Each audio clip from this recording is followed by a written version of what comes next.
Have you ever wondered what really goes on behind the scenes when a world leader, goes on one of those big multi-country tours? Yeah, it's definitely more than just the handshakes and the photos you see in the news. Exactly. It's far more complex. Today, we're doing a deep dive into a recent and I think pretty pivotal 8-day, 5-country journey by India's Prime Minister. We'll have a special focus on a visit to Ghana that seems, groundbreaking. Our goal here is to really pull out the most important insights from the sources you've shared, basically giving you a shortcut to getting up to speed on this pretty significant global event.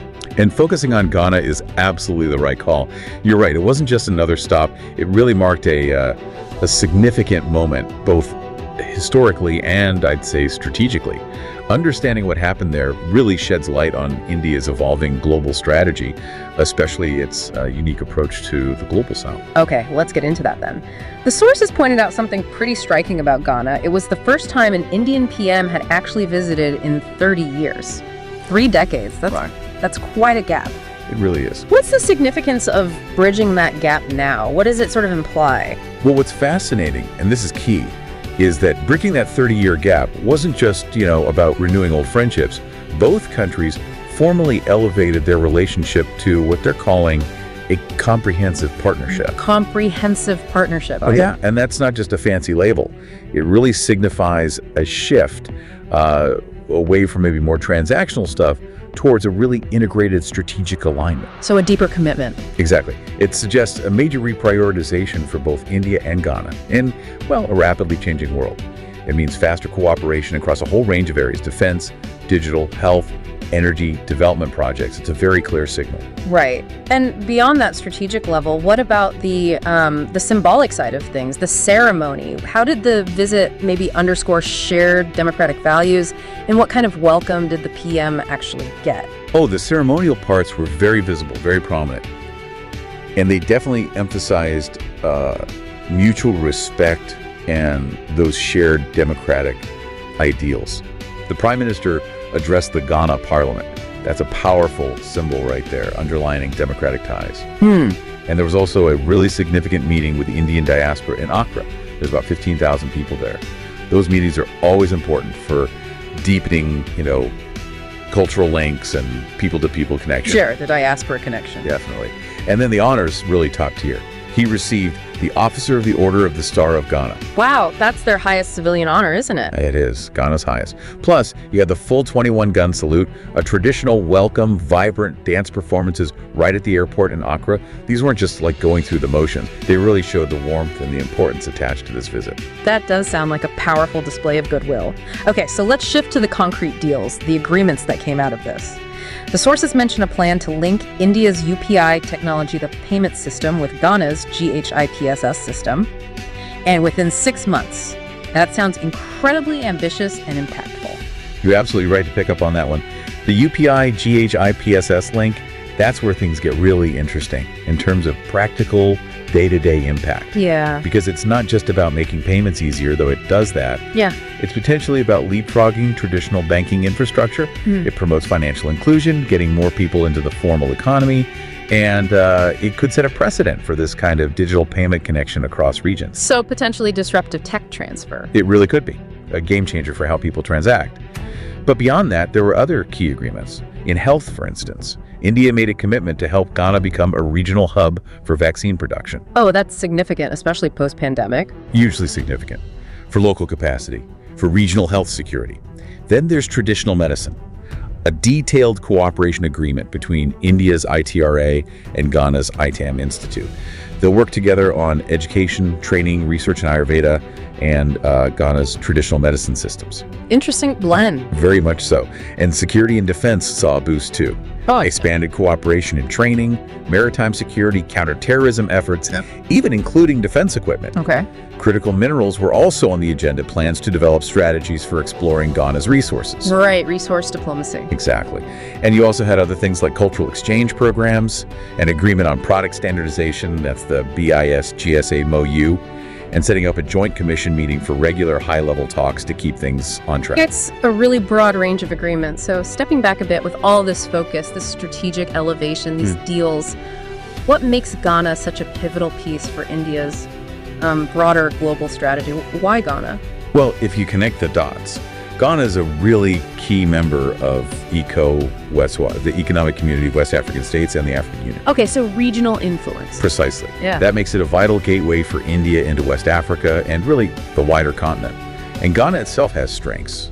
Its democratic stability is a big one, peaceful elections consistently since 1996. It has a relatively investment-friendly environment, and as we just discussed, there's increasing defense cooperation. All this makes Ghana, a trusted partner for India. Stability is key. Absolutely. Plus, Ghana is active in peacekeeping and counterterrorism, using frameworks like System 1, which is a regional security initiative. And India is putting its money where its mouth is, around $450 million in lines of credit and grants for infrastructure, capacity building, technical help. It's about building a solid, reliable partnership. Okay, that paints a clearer picture of Ghana's strategic value. Now, some sources inevitably bring up the India versus China and Africa narrative.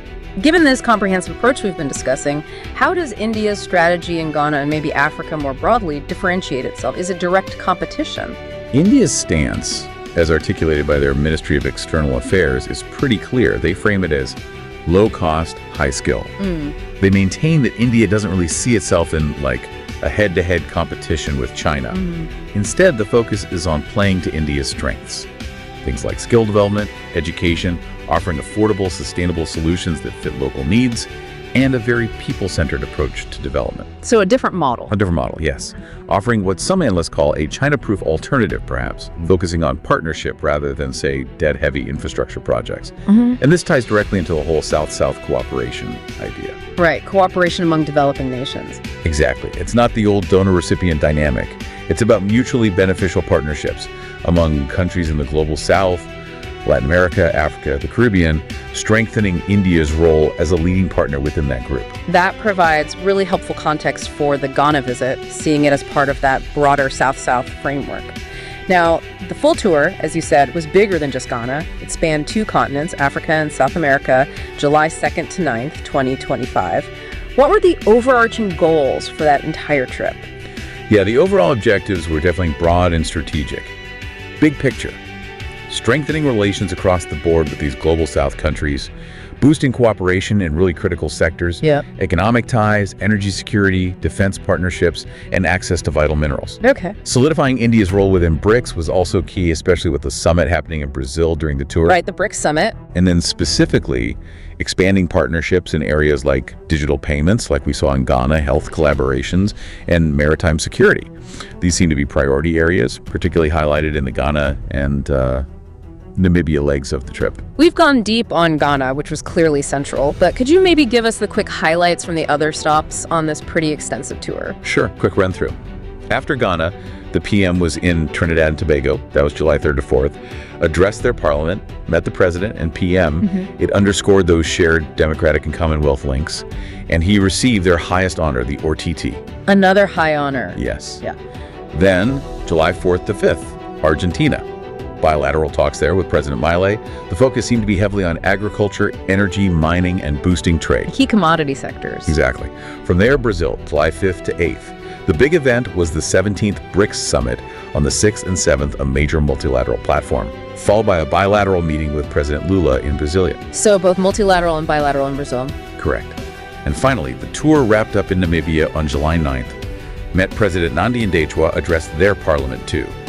And similar to Ghana in some ways, discussions focused significantly on mineral resources and energy cooperation. That really is covering a lot of ground, strategically and geographically. This whole multi-country approach, it really seems to underscore India's expanding role on global platforms, doesn't it? Oh, absolutely. It fits perfectly with India's wider foreign policy aims. Yeah. Think about India championing the African Union's permanent membership in the G20 recently. Good point. These kinds of tours, these initiatives, they clearly position India as a stable, reliable economic and strategic partner across Africa and the broader global South. It's a very deliberate strategy. So if we try to bring this all together, this was, well, genuinely a historic diplomatic journey by the sounds of it, covering really extensive cooperation research, security, digital innovation, health, employment, and these major economic partnerships. Indeed. And the strategic impact is clear, I think.